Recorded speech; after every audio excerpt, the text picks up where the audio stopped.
కన్నతల్లి కంటే మీకే ఎక్కువ విలువిచ్చాను అంటూ ప్రస్తుతం అఖిల్ పెళ్లి తరువాత నాగచైతన్య అమల గారిపైన సీరియస్ అయినట్టు సోషల్ మీడియాలో కొన్ని వార్తలైతే చక్కర్లు కొడుతున్నాయి. ఈ మధ్య అక్కినేని అఖిల్ వివాహం ఎంతో ఘనంగా జరిగింది. ఈ వివాహంలో అలా శోభిత మరియు నాగచైతన్య కూడా కలర్ఫుల్ గా కనిపించారు. ఇక అక్కినేని అఖిల్ వివాహం తరువాత సోషల్ మీడియాలో అక్కినేని ఫ్యామిలీకి సంబంధించిన ఎన్నో అప్డేట్స్ అయితే బయటికి వస్తున్నాయి. ఇక అమల గారు కోడల్ని పట్టుకొని చాలా క్లోజ్గా దిగిన ఫొటోస్ కూడా నెట్టింట తెగ వైరల్ అయ్యాయి. దీనితో సోషల్ మీడియాలో కొన్ని వార్తలు చక్కర్లు కొడుతున్నాయి. నాగ చైతన్య తన భార్య కంటే ఇక అక్కినేని అఖిల్ భార్యతో క్లోజ్గా ఉండటంతో నా తల్లి కంటే మీకే ఎక్కువ విలువిచ్చాను, కానీ ఆ పెళ్లిలో మాకు జరగాల్సిన మర్యాద జరగలేదంటూ అక్కినేని నాగ చైతన్య ప్రస్తుతం ఫీల్ అవుతున్నట్టు సోషల్ మీడియాలో తెగ వార్తలైతే రాస్తున్నారు.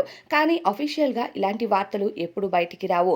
సోషల్ మీడియాలో వచ్చే వార్తలు కొన్ని నిజం ఉండొచ్చు, మరికొన్ని అబద్ధం కూడా ఉండొచ్చు. కానీ అక్కినేని కుటుంబంలో ఎప్పటికప్పుడు ఏదో ఒక వివాదం బయటకు వస్తూనే ఉంటుంది. ఏది ఏమైనా సరే వివాహంలో నిజంగానే నాగ చైతన్య శోభిత హైలైట్గా మారలేదా?